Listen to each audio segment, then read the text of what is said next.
Good evening, YouTube. Welcome back to the channel. This is IMAX Sports with another football video, and today I'm just reacting to the insane Ravens-Colts game that I just watched the end of.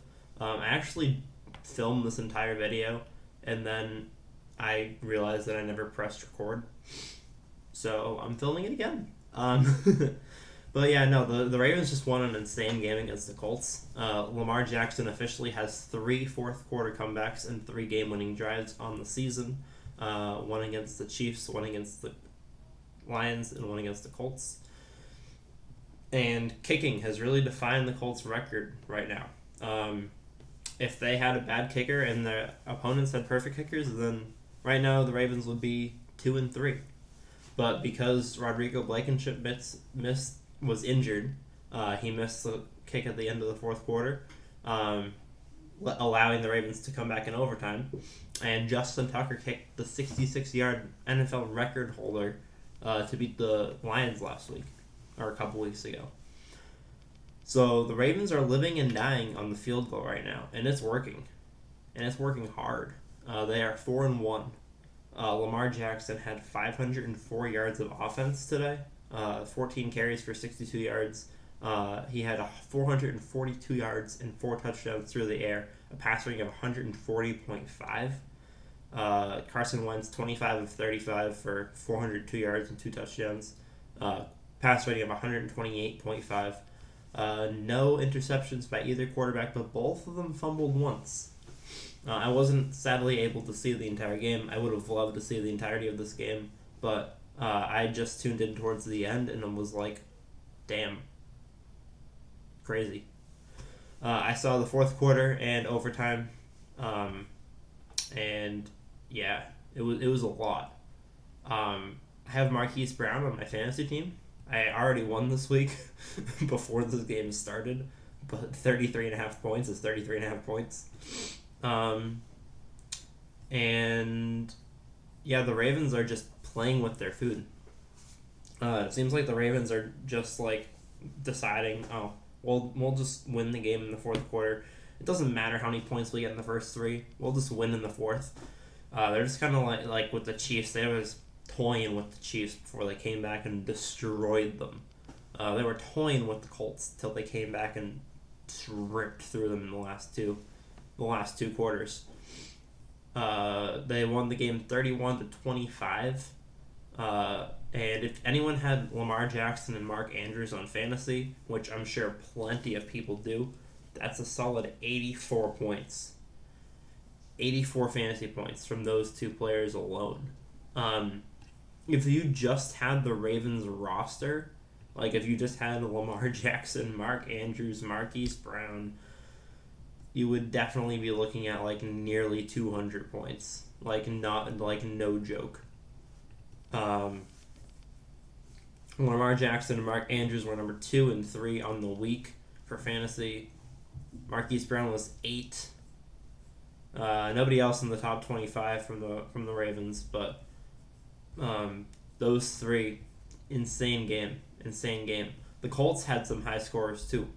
Carson Wentz, Jonathan Taylor put up 32 points. He had a lot through the air and on the ground. He had a 76-yard touchdown reception. Carson Wentz got 23 fantasy points, so solid showing from him. And yeah, it was just a great game all around. Both teams had over 500 yards of offense, which kind of a low-scoring game for over 500 yards of offense, not going to lie. I mean, 31-25 isn't a low-scoring game, but for 500 yards on each team, kind of a low-scoring game. Lamar Jackson alone had over 500 yards. In fact, he was involved with almost every single yard on the team. There were 24 yards that Lamar Jackson was not a part of. 24 total yards that Lamar Jackson was not a part of out of 530. I think that the Colts have a pretty solid team. They've just had really, really, really bad luck. They've played 4 potentially playoff caliber teams in their first 5 weeks. They beat the Dolphins. They handled the Dolphins pretty easily. And then the other games were against the Ravens, the Chiefs, the Seahawks, and the Titans. So the Colts have had a gauntlet to start the season, and doesn't really like slow down either. They have a lot of tough games toward the end of the season, and and then their division. Their division isn't great. They have the Texans and the Texans and the Jaguars a couple times each. They play the Jets. They have some easy games in there, but I think at this point, with the difficulty of their schedule, they're effectively out of the playoffs at this point. Not entirely out. You can't count anyone out at week 5, obviously, but it'll be a tough climb for them to get back in the playoff race at this point. The Ravens, on the other hand, are trying to fight for that number 1 spot. They are currently tied with Buffalo and the Chargers at number 1. They play the Chargers next week. I don't know who I'm picking for that game yet, so I'm not going to speak on that yet. I need to look at Baltimore and the Chargers stats a little bit more and just kind of gauge where I think that they are. Even if the Chargers are winning, I don't think any lead is safe against this Baltimore team, clearly, after this game and the Chiefs game and the Lions game and just how the Ravens have been playing football this year. So really weird schedule by Baltimore so far. But it's working out. It's working out well. And yeah, it was just a really solid football game on offense and on defense for both teams. There isn't really much else to say. I just thought that this game deserved a video. This was just a fantastic football game. I'm sorry I couldn't see all of it. I really wish I could have seen the entire game. I was kind of following along on my phone, and then I was like, oh, the Ravens are losing 10-3. Oh, the Ravens are losing 22-3. What? 22-9? I was shocked. And then they came back and won, and I was slightly less shocked, but slightly more shocked at the same time. I am currently 91.2 percentile on my fantasy pick'em league, and after this game, I am 14-2 this week. The only 2 games I got wrong were the Raiders game and the Panthers game. And most people probably picked the Raiders and the Panthers to win those games. So yeah, those are the only 2 games that I got incorrect this week on my fantasy pick'em. And I won fantasy football by 50 points in one of my leagues. In my other league, I was on a bye week. So, yeah, a fantastic ending to another week of football. 2 Sunday Night Football games in overtime in a row.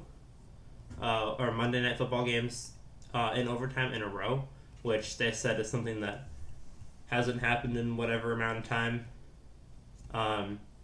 Announcers come up with random stats. I don't always remember all of them, but they said it didn't happen for a certain period of time, maybe ever.